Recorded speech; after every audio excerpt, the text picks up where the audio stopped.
Hi പ്രിയമുള്ള സുഹൃത്തുക്കളെ, സമൂഹത്തിൽ വിഭജനവും ഭീതിയും വളർത്തി മുസ്ലിം ലീഗ് വർഗീയ കലാപത്തിന് കോപ്പുകൂട്ടുകയാണ് എന്ന് BJP സംസ്ഥാന അധ്യക്ഷൻ കെ സുരേന്ദ്രൻ.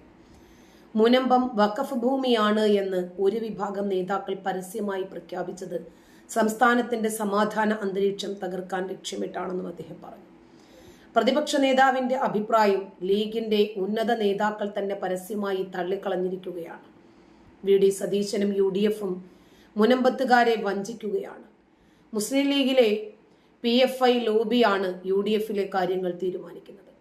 പാലക്കാട് PFI പിന്തുണ ലഭിച്ചതിന്റെ കടപ്പാട് UDFിന് അവരോടുണ്ടാകുമെന്നും ഉറപ്പാണ്. പ്രശ്ന പരിഹാരത്തിന് മുസ്ലിം ലീഗ് മുൻകൈയെടുത്തത് മത്സ്യത്തൊഴിലാളികളെ കബളിപ്പിക്കാൻ വേണ്ടി മാത്രമായിരുന്നു. ഉപതിരഞ്ഞെടുപ്പ് സ്റ്റണ്ട് മാത്രമാണിത് എന്ന് BJP നേരത്തെ തന്നെ പറഞ്ഞിരുന്നു. മുസ്ലിം മതമൗലികവാദ ശക്തികളെ ഒരു കുടക്കീഴിൽ അണിനിരത്തി വർഗീയ അജണ്ട നടപ്പിലാക്കാനാണ് ലീഗ് ശ്രമിക്കുന്നത്. UDF മതവർഗീയ ശക്തികളുടെ കൂടാരമായി മാറിക്കഴിഞ്ഞിരിക്കുകയാണെന്നും കെ സുരേന്ദ്രൻ പറഞ്ഞു.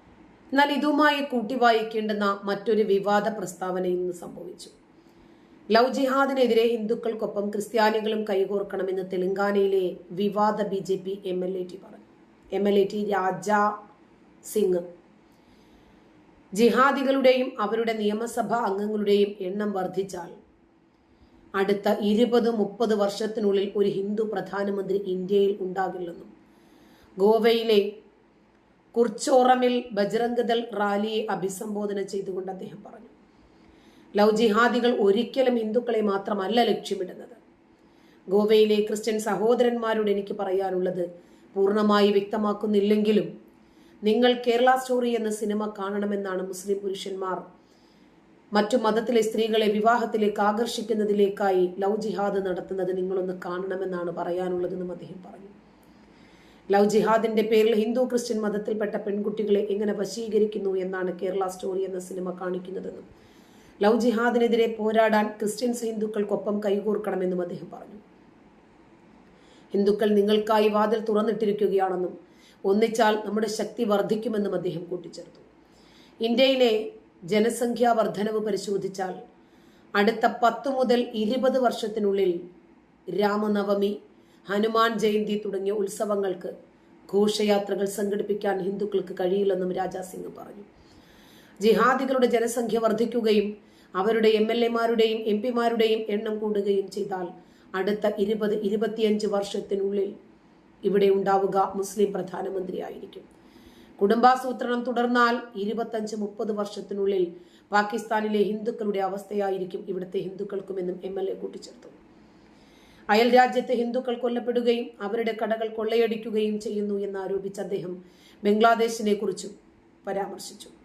ബംഗ്ലാദേശികൾ സഹായത്തിന് വേണ്ടി അഭ്യർത്ഥിക്കുകയാണെന്നും ബംഗ്ലാദേശിലെ ഹിന്ദുക്കളെ രക്ഷിക്കുന്നതിന് വേണ്ടി ബജ്രംഗികൾ തയ്യാറാണെന്നും അദ്ദേഹം പറഞ്ഞു. ഇന്ത്യക്കെതിരെ ആരൊക്കെ വന്നാലും ഇതേ ഗതി തന്നെയാകുമെന്നും ബംഗ്ലാദേശിന്റെ പതാക വലിച്ചു കീറിക്കൊണ്ട് രാജാ സിംഗ് പറഞ്ഞു. വർഗീയ പ്രസംഗങ്ങളുടെ പേരിൽ നേരത്തെയും വിവാദങ്ങളുടെ ഭാഗമായ MLA ആണ് T രാജാ സിംഗ്. ഹൈദരാബാദിലെ ഗോഷാമഹലിൽ നിന്നുള്ള അദ്ദേഹം ചില കേസുകളിലും ഉൾപ്പെട്ടിട്ടുണ്ട്. തരാതരം ആശയങ്ങളും നിലപാടുകളും മാറ്റിയും മറിച്ചും തിരിച്ചും പറയാൻ ചില ആളുകൾക്ക് മാത്രമേ സാധിക്കൂ എന്ന് വീണ്ടും തെളിയുകയാണ്. ഇവരെ VD സതീശനും മറ്റ് ഒരുപാട് ആളുകൾ മുനമ്പത്തെ ആളുകളെ ചെന്ന് കണ്ടു. വഖഫിന്റെ ഇരകൾക്ക് ഇവർ ഒരുപാട് ആശ്വാസ വാക്കുകളും ചില മോഹന വാഗ്ദാനങ്ങളും നൽകി. ഇവർ പറയണം, ഇത് വഖഫ് ഭൂമിയാണോ അല്ലേ? ഈ വിഷയത്തിൽ ET മുഹമ്മദ് ബഷീർ MP-യും പ്രതിപക്ഷ നേതാവ് VD സതീശനും മാധ്യമങ്ങളോട് പറഞ്ഞത് എന്താണെന്ന് കേൾക്കാം. ഇത് വഖഫ് ഭൂമിയാണോ അല്ലേ? ചില ആളുകൾ പറഞ്ഞു തരുന്നുണ്ട് ഇത് വഖഫ് ഭൂമിയല്ല. അതിനെപ്പറ്റി ആദ്യമായിട്ട് ഞാൻ പ്രതികരിക്കുകയാണ്. ഇത് വഖഫ് ഭൂമി തന്നെയാണ്. അത് വഖഫ് ഭൂമി അല്ല എന്നുള്ള വാദം തെറ്റാണ്.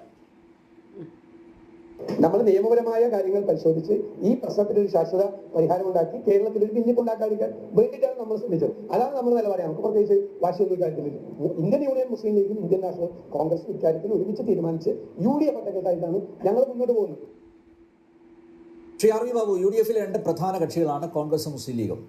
മുനമ്പ വിഷയത്തിൽ UDFിന് ഒറ്റ നിലപാടേ ഉള്ളൂ എന്നാണ് പുറത്ത് പറയുന്നത്. പക്ഷേ വി ഡി സതീശന് മുനമ്പത്തേത് വഖഫ് ഭൂമിയല്ല, ഇ ടി മുഹമ്മദ് ബഷീറിനാണ്, പി കെ കുഞ്ഞാലിക്കുട്ടിക്കാണ്, കെ എം ഷാജിക്കുമാണ്. അപ്പോൾ ഇതെങ്ങനെയാ ഏകകണ്ഠം ആകുന്നത്? എത്ര ആലോചിച്ചിട്ടും മനസ്സിലാവുന്നില്ല. വിരാട് കോഹ്ലിനെ മനസ്സിലാവുന്നില്ല. ഈ വിഷയത്തിലെ UDFന്റെ പൊള്ളത്തരം ഇപ്പൊ പുറത്തു വന്നിരിക്കുകയാണ്. അതായത് ഈ കോൺഗ്രസിന്റെ പേര് മാറ്റി മുസ്ലിം നാഷണൽ കോൺഗ്രസ് എന്നാക്കി മാറ്റിയാൽ ആരും ഈ പരാതി ഉന്നയിക്കില്ല. മുസ്ലിങ്ങൾക്ക് വേണ്ടിയാണ് ഇത്രയും കാലം ഇവർ പണിയെടുത്തത്. ഇപ്പോഴും ഇവർ കഠിനമായി അധ്വാനിച്ചു കൊണ്ടിരിക്കുന്നത് മുസ്ലിങ്ങൾക്ക് വേണ്ടി തന്നെയാണ്. മുസ്ലിങ്ങൾക്ക് വേണ്ടി നിലകൊള്ളുന്ന ഒരു സർക്കാർ ഈ കഴിഞ്ഞ ഉപതെരഞ്ഞെടുപ്പുകൾ കഴിയുന്നത് വരെ മുസ്ലിം സംഘടനകൾ ഈ വിഷയത്തിൽ നിശബ്ദത പുലർത്തുകയായിരുന്നു സത്യത്തിൽ. ഇനി പുറത്ത് പറഞ്ഞ ആളുകളൊക്കെ, പ്രത്യേകിച്ച് ചാനൽ ചർച്ചകളിലും മറ്റുമൊക്കെ പരസ്യമായി വന്ന മുസ്ലിം പ്രതിനിധികൾ എന്ന് പറയപ്പെടുന്ന ചാനൽ അവതാരകന്മാർ ഒക്കെ UDFന്റെ നിലപാടിനോടൊപ്പം അല്ലെങ്കിൽ വി ഡി സതീശൻ പറഞ്ഞ നിലപാടിനോടൊപ്പം നിൽക്കുകയാണ് ചെയ്തത്. പക്ഷെ അപ്പോഴും മുസ്ലിം സംഘടനകൾ എന്നുള്ള നിലയ്ക്ക് ഈ കഴിഞ്ഞ ഉപതെരഞ്ഞെടുപ്പ് കഴിയുന്നത് വരെ അവർ മിണ്ടിയിട്ടില്ല. ഉപതെരഞ്ഞെടുപ്പ് കഴിഞ്ഞ് നമുക്കറിയാം UDFന്റെ മുസ്ലിം ലീഗിന്റെ നേതാക്കന്മാര്, മുസ്ലിം സംഘടനകളുടെ നേതാക്കന്മാര് മെത്രാന്മാരെ പോയി കണ്ടു, വരാപ്പുഴയിൽ പോയിട്ട് ബിഷപ്പുമാരെ പോയി കണ്ടു. അപ്പോഴും അവര് ഈ വിഷയത്തിൽ ശാശ്വതമായ സമാധാനപരമായ ഒരു പരിഹാരം ഉണ്ടാക്കും എന്ന് പറഞ്ഞതല്ലാതെ നാളിതുവരെ മുസ്ലിം ലീഗോ മുസ്ലിം ലീഗിന്റെ നേതാക്കന്മാരോ ഈ ഭൂമി വഖഫല്ല എന്ന് പറഞ്ഞിട്ടില്ല എന്നുള്ളതാണ് യാഥാർത്ഥ്യം. പക്ഷേ വി ഡി സതീശൻ തുടക്കം മുതൽ മുനമ്പത്ത് പോയ ദിവസം മുതൽ വി ഡി സതീശൻ മുനമ്പത്തുകാരെ പറഞ്ഞു പറ്റിച്ചുകൊണ്ടിരുന്നത് കേരളത്തിലെ സകല മുസ്ലിം സംഘടനകളും ഉൾപ്പെടെ ഇത് വഖഫല്ല എന്ന് സമ്മതിച്ചിട്ടുണ്ട്, അതങ്ങനെ പ്രഖ്യാപിച്ചിട്ടുണ്ട് എന്നായിരുന്നു. നിങ്ങൾ ആദ്യത്തെ വി ഡി സതീശൻ അവിടെ പോയി പറഞ്ഞ കാര്യങ്ങളൊക്കെ ഒന്ന് റിവൈൻഡ് ചെയ്ത് അന്നത്തെ പ്രസ്താവനകളൊക്കെ മുസ്ലിം സംഘടനകൾ അടക്കം ഇതിൽ ഏകാഭിപ്രായക്കാരാണ്. മുനമ്പത്ത് നിന്ന് മുനമ്പത്തുകാരെ കുടിയൊഴിപ്പിക്കില്ല മുസ്ലിം സംഘടനകൾ എന്നല്ല പറഞ്ഞിട്ടുള്ളത്. മറിച്ച് മുസ്ലിം സംഘടനകൾ ഉൾപ്പെടെ എല്ലാവരും പറയുന്നത് ഇത് വഖഫല്ല എന്നാണ്. അതിന് വി ഡി സതീശൻ പറഞ്ഞ ന്യായം 1948 ഇത് സിദ്ദിഖ് സേട്ട് ഫാറൂഖ് കോളേജിന് ദാനം ചെയ്യുമ്പോൾ ഉപാധികളോടെ കൊടുത്ത ഭൂമിയാണ്. വഖഫ് ചെയ്യപ്പെടാൻ ഉപാധികളോടെ വഖഫ് ചെയ്യപ്പെടാൻ പറ്റില്ല. ഉപാധികൾ വെച്ചാൽ പിന്നെ അത് വഖഫല്ലാതായി. അതുകൊണ്ട് തന്നെ ഈ സിദ്ദിഖ് സേട്ട് ഫാറൂഖ് കോളേജിന് കൊടുത്ത ഭൂമി, ദാനമായി കൊടുത്ത ഭൂമി വഖഫാണെന്ന വാദം തെറ്റാണ് എന്ന് മുസ്ലിം സംഘടനകളെ കൂട്ടുപിടിച്ചുകൊണ്ടാണ് വി ഡി സതീശൻ പറഞ്ഞത്. പക്ഷെ ഇന്ന് വളരെ വ്യക്തമായിട്ട് കഴിഞ്ഞ ദിവസങ്ങളിലായിട്ട് K M Shaji, Muneer, P K Kunhalikutty, അതേപോലെ പാണക്കാട് തങ്ങൾ എന്ന് പത്രക്കാരോട് പറഞ്ഞത് എന്താ? പത്രക്കാരെ ആവർത്തിച്ച് ചോദിക്കുന്നു ഇത് വഖഫ് ഭൂമിയാണോ എന്ന് ചോദിക്കുമ്പോൾ ആ വിഷയം ഇപ്പൊ ചർച്ച ചെയ്യണ്ട, മുനമ്പത്ത് നിന്ന് ആൾക്കാർക്ക് കുടിയൊഴിയേണ്ടി വരില്ല എന്നുള്ളതാണ്. മുനമ്പത്ത് നിന്ന് ആളുകൾ കുടിയൊഴിയില്ല എന്നുള്ളത് രണ്ടാമത്തെ കാര്യമാണ്. ഇവരുടെ ഔദാര്യമാണ് മുനമ്പത്ത് താമസിക്കുന്ന ആളുകൾ ഇപ്പോഴവിടെ നിൽക്കുന്നത്. അവരെ കുടി ഒഴിപ്പിക്കാതിരിക്കുന്നതും ഇവരുടെ ഔദാര്യം എന്നാണ് പറയുന്നത്, അല്ലാതെ പണം കൊടുത്ത് വാങ്ങി ഇവരുടെ അവകാശമല്ല. മുനമ്പത്ത് നിന്ന് ആളുകൾ കുടിയൊഴിയുക എന്നതിനേക്കാൾ ഉപരി ഇത് വഖഫാണോ എന്ന് തീരുമാനിക്കണം. കാരണം വഖഫാണ് എന്നുണ്ടെങ്കിൽ മുനമ്പത്തുകാർക്ക് കുടിയൊഴിയാൻ പറ്റില്ല എന്ന് കുടിയൊഴിയണ്ടെന്ന് തീരുമാനിക്കുന്നത് ആരാ? സർക്കാരിന് തീരുമാനിക്കാൻ പറ്റുമോ? ഇനി വഖഫ് ബോർഡിന് തന്നെ തീരുമാനിക്കാൻ പറ്റുമോ? വഖഫാണ് എന്ന് പറഞ്ഞാൽ പിന്നെ വഖഫ് ബോർഡിന് പോലും ആ ഭൂമിയുടെ മേലുള്ള അവകാശം തള്ളിക്കളയാൻ പറ്റില്ല, ഒഴിവാക്കാൻ പറ്റില്ല. കാരണം ആ ഭൂമിയുടെ മേലുള്ള അവകാശവാദവുമായിട്ട് ആർക്ക് വേണമെങ്കിലും ട്രൈബ്യൂണലിനെ സമീപിക്കാം, ആർക്ക് വേണമെങ്കിലും കോടതി പോകാം, വഖഫ് ബോർഡിനോട് ആവശ്യപ്പെടാം. അതുകൊണ്ട് ഇത് വഖഫാണോ അല്ലേ എന്നുള്ളത് ഒരു പ്രധാനപ്പെട്ട കാര്യമാണ്. ഇനി വി ഡി സതീശൻ ഇപ്പോ ഈ കുറ്റം മുഴുവൻ ചാരുന്നത് ആരെയാണ്? വി ഡി സതീശൻ കുറ്റം മുഴുവൻ ചാരുന്നത് സംഘപരിവാർ സംഘടനകളെയാണ്. ഈ വിഷയം കുത്തിപ്പൊക്കുന്നത് സജീവമായി നിലനിർത്തുന്നത് സംഘപരിവാർ സംഘടനകളാണെന്നാണ്. യഥാർത്ഥത്തിൽ സംഘപരിവാർ സംഘടനകൾ സമരത്തിലില്ല. സംഘപരിവാർ സംഘടനകൾ വഖഫ് നിയമത്തിന്റെ ഭേദഗതിക്ക് അനുകൂലമായിട്ടും അല്ലെങ്കിൽ ഈ വഖഫ് നിയമം തന്നെ റദ്ദാക്കണം എന്നാവശ്യപ്പെട്ടുകൊണ്ടും ഈ വഖഫ് ആക്ടിന് എതിരായിട്ടും ഒക്കെ ശക്തമായ പ്രചരണം നടത്തിക്കൊണ്ടിരിക്കുന്നുണ്ട്. ഒരു സമരത്തിലില്ല. സമരം നടത്തുന്നത് ആരാണ്? സമരം നടത്തുന്നത് അവിടുത്തെ ക്രൈസ്തവ ജനസമൂഹമാണ്. അവിടുത്തെ ആ മുനമ്പം പ്രദേശത്തെ ഈ വഖഫ് വിഷയവുമായി ബന്ധപ്പെട്ട് ബന്ധപ്പെട്ട ആ ബാധിക്കപ്പെട്ട ജനസമൂഹമാണ്. ബാധിക്കപ്പെട്ട ജനസമൂഹത്തിൽ ക്രൈസ്തവരുണ്ട്, ഹിന്ദുക്കളുണ്ട്. യഥാർത്ഥത്തിൽ ക്രൈസ്തവ സഭയുടെ നേതൃത്വത്തിലാണ് ഈ സമരം നടക്കുന്നത്. ഈ സമരം നടത്തുന്നത് പൂർണ്ണമായും വി ഡി സതീശൻ ആവർത്തിച്ച് അവിടെ പോയി പറയുന്നു ഇത് വഖഫ് നിയമവുമായിട്ട് ബന്ധമില്ല, വഖഫ് അല്ല എന്ന് പറയുമ്പോഴും മുനമ്പം ജനതയ്ക്ക് ഇത് ബോധ്യാവുന്നില്ല. കാരണം അവർക്കറിയാലോ അവരുടെ കൺമുമ്പിൽ എന്താണ്? ഇത് 2019 മുനമ്പം ഭൂമി വഖഫായിട്ട് രജിസ്റ്റർ ചെയ്യപ്പെട്ടത്. 1948 വഖഫ് ചെയ്യപ്പെട്ടു എന്ന് പറയപ്പെടുന്നു, അല്ലെങ്കിൽ 50 വഖഫ് ചെയ്യപ്പെട്ടു എന്ന് പറയുന്ന ഭൂമി 2019 വഖഫിന്റെ രജിസ്റ്ററിൽ കടന്നു വരുന്നത്. ഏത് നിയമത്തിന്റെ അടിസ്ഥാനത്തിലാണ് വഖഫിന്റെ രജിസ്റ്ററിൽ കടന്നു കൂടുന്നത്? 1995 നിയമത്തിന്റെ അടിസ്ഥാനത്തിൽ, 2013 നിയമത്തിന്റെ അടിസ്ഥാനത്തിൽ. അപ്പോ ഈ നിയമമാണ് ഈ ഭൂമിയെ വഖഫാക്കി പ്രഖ്യാപിക്കുന്നതിന് കാരണമായിട്ടുള്ളത്. ഇത് വളരെ വ്യക്തമാണ്. പിന്നെയും ജനങ്ങളെ ഇങ്ങനെ തുടർച്ചയായിട്ട് പറ്റിക്കുക, വഞ്ചിക്കുക എന്ന് പറയുമ്പോൾ ജനങ്ങൾ മുഴുവൻ വി ഡി സതീശൻ പറയുന്നത് കേട്ട് അപ്പാടെ തൊണ്ട തൊടാതെ വിഴുങ്ങും എന്നാണോ കോൺഗ്രസ് നേതൃത്വം കരുതുന്നത്? ഇത് അതിന് സംഘപരിവാറിന്റെ മെക്കെട്ട് കയറിട്ട കാര്യം? യഥാർത്ഥത്തിൽ UDF ഇവിടെ നമ്മുടെ നാട്ടിൽ എന്ത് സംഭവിച്ചാലും ശരി, സംഘപരിവാറിനെ 4 തെറി പറഞ്ഞാൽ മാത്രമേ അവർക്ക് ഓഡിയൻസിനെ കിട്ടൂ. എല്ലാ കാര്യങ്ങളും സംഘികളുടെ തലയിൽ കൊണ്ടുവയ്ക്കണം.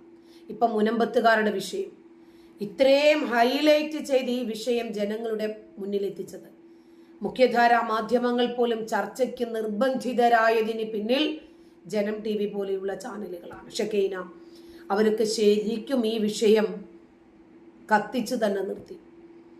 ഏറ്റവും ഒടുവിൽ ഏതെങ്കിലും ഒരു UDF ഒരു LDFന്റെയോ ആരെങ്കിലും ഒരു കുണാണ്ടർ അതുവഴി വരുമ്പോഴത്തേക്കിന് ഇവർ പറയും BJP മുതലെടുപ്പ് നടത്തുന്നത്. പിന്നെ എങ്ങനെ ഇവരോട് സഹകരിച്ച് നിൽക്കുക?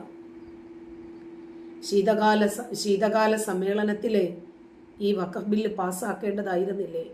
എന്തുകൊണ്ടാ പാസ്സാക്കാതെ പോയത്? മറ്റ് 15 ബില്ലുകൾക്കിടയിൽ ഇടം പിടിച്ച വഖഫ് ബില്ല് ഇന്നും പാസ്സാകാതെ കിടക്കുന്നത് എന്തുകൊണ്ടാ? ആരുടെ പിടിപ്പുകേട് കൊണ്ടാ? വായിൽ കിടക്കുന്ന നാക്ക് ശരിയല്ലാത്തത് കൊണ്ടാ. നന്ദി.